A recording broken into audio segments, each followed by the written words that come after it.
November 23, 2019. Discovery Park, Seattle. Dr. Marcus Reed hadn't spoken to another human being in 47 days. 3 years living rough in the woods, and he'd perfected the art of being invisible.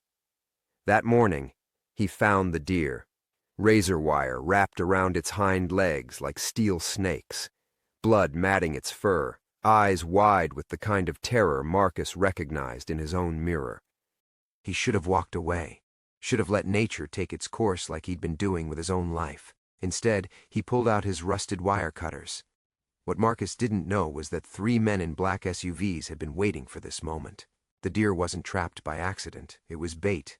And after 3 years of searching, they'd finally found their missing scientist, the man who knew too much about Project Nightfall. Before we jump back in, tell us where you're tuning in from, and if this story touches you, make sure you're subscribed because tomorrow I've saved something extra special for you. The wire cutters trembled in Marcus's hands as he approached the deer.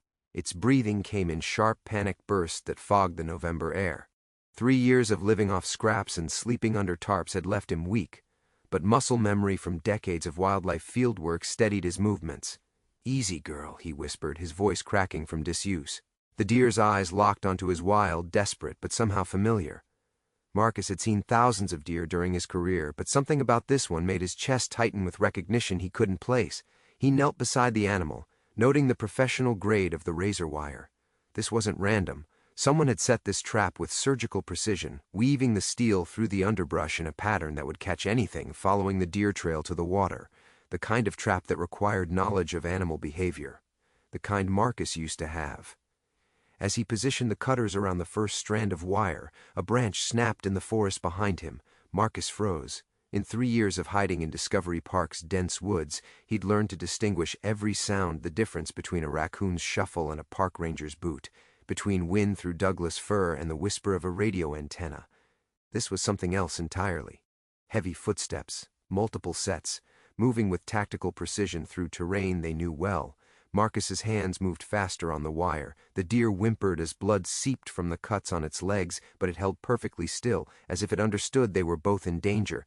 The first strand snapped free with a metallic ping that seemed to echo through the forest. "Target acquired, northwest quadrant, near the ravine." The voice carried through the morning mist, professional and cold. "Subject is with the asset." Asset. Marcus's blood turned to ice water. He'd heard that terminology before, in briefings he'd tried to forget, in conference rooms that officially didn't exist. The deer wasn't just trapped, it was tagged. He could see it now, the small research collar hidden beneath its winter coat, the kind used for long-term tracking, the kind he'd once designed. His fingers found the second strand of wire as boots crashed through the underbrush, closer now. The deer's eyes never left his face, and in that desperate gaze, Marcus saw something that made his hands shake. Trust. An animal choosing to trust a human even with hunters closing in, just like Sarah had trusted him. The memory hit like a physical blow, his daughter's laugh echoing through the research station, her excitement at joining his team for the summer, her absolute faith that Daddy would keep her safe. The memory he'd been drowning in whiskey for 3 years. Movement in the wire trap, he's freeing the subject. Marcus cut faster. The deer's breathing quickened, but it remained motionless as steel bit into his palms. Blood his and the animal's slicked the wire cutters. 2 strands down, 3 more to go. A red laser dot danced across the tree trunk beside his head. Marcus didn't look up, didn't run. For the first time in 3 years, something mattered more than his own survival. He worked the cutters around the 3rd strand, feeling the wire's tension as it prepared to snap. "Dr. Reed." The voice was directly behind him now, close enough that he could smell gun oil and tactical gear. "Step away from the deer." The formal address confirmed what he'd feared. They knew exactly who he was, had probably known all along where he was hiding. This deer, this trap, it was all an elaborate snare designed for one target. Him. "She's hurt," Marcus said without turning around, surprised by the steadiness in his own voice. You're interfering with a federal operation. Stand down." Federal operation. The words triggered a cascade of buried memories, classified briefings, NDAs written in blood. A project so dark it didn't officially exist. Project Nightfall. The experiment that had consumed his career, his family, his soul. The experiment that had killed Sarah. Marcus cut the 3rd strand. The deer shifted, testing its partial freedom. 2 more pieces of wire held it prisoner. "Last warning, Doctor." The laser sight found the back of Marcus's neck, a warm pinprick against skin that hadn't felt sunlight in months. His finger tightened on the cutters. Behind him, safeties clicked off with mechanical precision. Time slowed. Marcus saw his daughter's face in the deer's terrified eyes. Saw 3 years of guilt and hiding stretched out before him. Saw the choice that would define whether he died as the broken man he'd become or the scientist he'd once been. The man who had sworn to protect the innocent. The cutters closed on the 4th strand of wire just as the forest exploded into chaos. If you're just joining us from somewhere around the world, you're witnessing Dr. Marcus Reed's Moment of Truth in the woods of Discovery Park. This story of guilt, redemption, and impossible choices is just beginning, and tomorrow's chapter will reveal the shocking truth about that research collar. Hit subscribe now because you won't want to miss what Marcus discovers next. But it didn't run. Instead, the animal turned toward Marcus with those impossibly familiar eyes, waiting. In that suspended moment between violence and flight, Marcus felt something shift inside his chest, a recognition so profound it nearly buckled his knees. The deer's gaze held intelligence, purpose, and something that looked disturbingly like gratitude. Then it was gone, crashing through the underbrush with the 5th wire still wrapped around its hind leg, the research collar's red light blinking steadily as it disappeared into Discovery Park's tangled heart. Marcus rolled behind a moss-covered log as boots thundered past his position. The tactical team was pursuing something else now, or someone else. Their radio chatter fragmented through the forest canopy, asset mobile, tracking signal active, secondary team to the North Trail. When the sounds faded, Marcus remained motionless for 20 minutes. Counting his own heartbeats until the forest returned to its natural rhythm. Only then did he examine what the encounter had left behind, wire cutters slick with blood, his hands trembling with adrenaline, and a certainty that his 3 years of carefully constructed invisibility were over. The homeless camp hidden in Discovery Park's northeastern quadrant had been Marcus's sanctuary since the day he'd lost everything that mattered. Tucked between ancient Douglas firs and shielded by a natural depression in the landscape, the collection of weathered tarps and salvaged materials housed 8 other souls who'd found their own reasons to disappear from the world above. Marcus approached his shelter, a blue tarp stretched between 2 trees, covering a sleeping bag and the few possessions he'd managed to keep, with the wariness that had kept him alive on the streets. But the camp felt different now, exposed, the way a laboratory animal must feel when it realizes the maze has no exit. "You look like hell, Doc." Eleanor Rivera emerged from her own makeshift dwelling, a structure of impressive engineering built around a shopping cart and anchored by rope to 4 trees.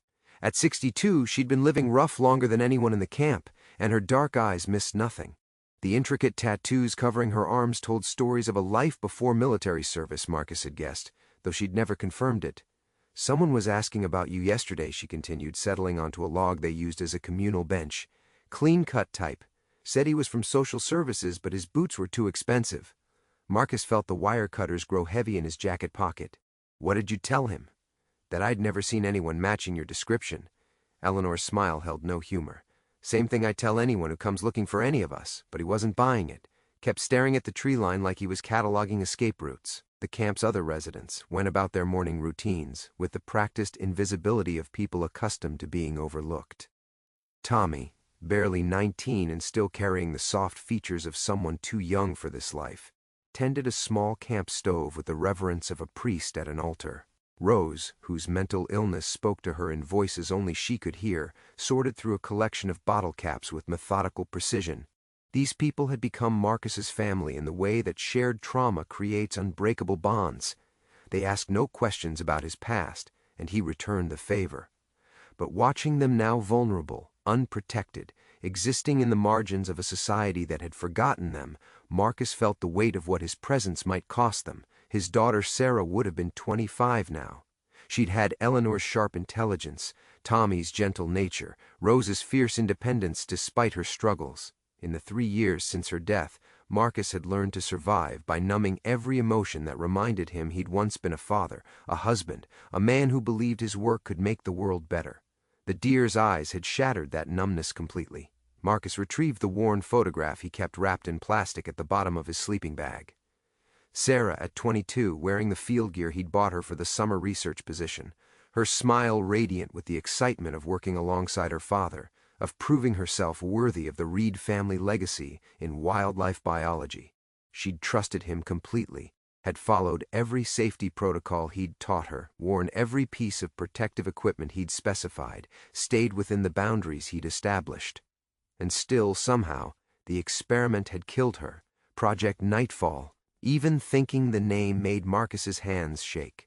The classified research that had promised revolutionary advances in wildlife conservation but had delivered something else entirely, something that turned animals into weapons, ecosystems into battlefields, and brilliant young researchers into casualties of their own father's ambition. The research collar on the deer was no coincidence. Someone wanted Marcus to remember, to face what he'd spent 3 years trying to forget. The red light on that collar was still blinking somewhere in the forest, transmitting data to receivers Marcus probably helped design, and tomorrow, or the next day, or whenever they decided the time was right, they would come for him. The only question was whether the people he'd learned to love would become collateral damage in a war he'd never understood he was fighting. Marcus looked up to see a woman in her 40s standing at the edge of his tarp, her gray business suit incongruous among the camp's collection of salvaged materials and weathered faces. Her auburn hair was pulled back severely, and her green eyes held the kind of professional detachment Marcus remembered from government briefings, but it was the manila envelope in her hand that made his blood freeze. Dr. Marcus Reed. Not a question. My name is Dr. Catherine Lawson, Department of Wildlife Services. I believe you knew my predecessor. The name hit Marcus like a physical blow. For 3 years, Subject 47 has been using the neural pathways we modified to hunt for the one human scent she was programmed to remember. Your scent. We've been following her trail ever since, waiting to see where it would lead. Marcus's hands shook as he reached for the photographs. The deer's eyes in the laboratory image held the same desperate intelligence he'd seen this morning, but underneath it was something else, something that looked disturbingly like recognition. You made her remember me, he said, the words barely audible. We made her hunt you, Dr. Lawson corrected, the same way we programmed her to hunt the other researchers who knew too much about Nightfall. Dr. Patterson lasted 6 months before she found him in Montana. Dr. Kim made it almost a year before she tracked him to his sister's house in Oregon. The implications crashed over Marcus like ice water. You've been using her to eliminate witnesses. We've been using her to tie up loose ends. But you, Dr. Reed, you were always the primary target. The architect of the neural modification protocol, the one person who truly understands what we accomplished. She pulled a third photograph from the envelope. The one person who might be able to reverse what we did to your daughter. The final image stopped Marcus's heart. Sarah, but not as he remembered her, not as she'd been in life. This was Sarah as she was now scarred, changed, her eyes holding the same terrible intelligence Marcus had seen in the deer. The same neural pathways that turned animals into weapons had been used to bring his daughter back, and she was looking directly into the camera, as if she could see him through the photograph itself. Dr. Lawson smiled with genuine warmth for the first time. She's been waiting for you to come home, Daddy. No, the word escaped as barely a whisper. She died. I saw the body. You buried what we needed you to bury. Dr. Lawson's voice remained clinically detached. The neural interface that killed the other subjects, it saved her, transformed her. She's been our greatest success, Dr. Reed, and our most challenging asset to control. Marcus lurched to his feet, the photograph fluttering to the ground. The camp around him felt suddenly fragile, exposed Eleanor watching from her shelter with worried eyes, Tommy frozen beside his camp stove, Rose's bottle cap sorting forgotten as she tracked the conversation with the paranoid intensity that had kept her alive on the streets. This is insane, you're lying. But even as he spoke, memories surfaced inconsistencies he'd been too grief-stricken to question. The closed casket, the rushed burial, the way his wife Janet had looked at him during the funeral, as if she were seeing a stranger. Your daughter volunteered for the enhanced trials, Dr. Reed. Did you know that? She approached me personally after the first successful animal modifications. Dr. Lawson gathered the scattered photographs with practiced efficiency. She believed your work could revolutionize conservation biology. She wanted to be part of the breakthrough. The words hit like physical blows. Sarah had always been impulsive, brilliant, convinced she could solve any problem through sheer determination, just like her father had been, once upon a time. The feedback pulse that night, it wasn't an accident, Marcus said slowly, pieces clicking into place. You triggered it deliberately. You used my daughter as a test subject. We used a volunteer who understood the risks. Dr. Lawson's composure never wavered. The tragedy is that we underestimated the process. What should have been a simple neural enhancement became something far more complex. Sarah died, yes, but she also became something unprecedented. Marcus backed away from her, his mind racing through escape routes, the deer trails he'd mapped during 3 years of hiding, the ravines where even the park rangers feared to follow. But Dr. Lawson made no move to stop him. She simply stood there, patient as a hunter who knew her prey had nowhere to run. Where is she? The question tore from his throat before he could stop it. Closer than you think. The deer you freed this morning, she led us here, but she also led Sarah here. Our assets have been circling each other for months, Dr. Reed. 2 products of your research, following neural pathways you designed, converging on the one location that matters to both of them. Dr. Lawson's smile turned predatory. The place where their creator is hiding. Eleanor stepped forward, her weathered face hard with the kind of anger Marcus had only seen when someone threatened the camp's safety. I think you need to leave, now. Dr. Lawson's gaze flicked to Eleanor with mild interest. Eleanor Rivera, Staff Sergeant, 82nd Airborne, discharged after questioning orders regarding civilian casualties in Afghanistan. Current warrants in 3 states for environmental activism turned eco-terrorism. She recited the facts with the casual precision of someone reading a grocery list. We know exactly who all of you are, Sergeant Rivera. Dr. Reed's choice of companions is illuminating. The color drained from Eleanor's face. Around the camp, Marcus could see the others freezing in recognition of mortal danger, the kind that had driven them all into hiding in the first place. Leave them out of this, Marcus said, stepping between Dr. Lawson and his makeshift family. Whatever you want from me, they're not part of it. They became part of it the moment they sheltered a man responsible for creating weapons of mass destruction. Dr. Lawson's professional mask slipped for the first time, revealing something cold and calculating beneath. Project Nightfall has moved beyond wildlife conservation, Dr. Reed. Your neural modification protocols are being applied to human subjects, soldiers, agents, anyone the department deems valuable enough to enhance and expendable enough to risk.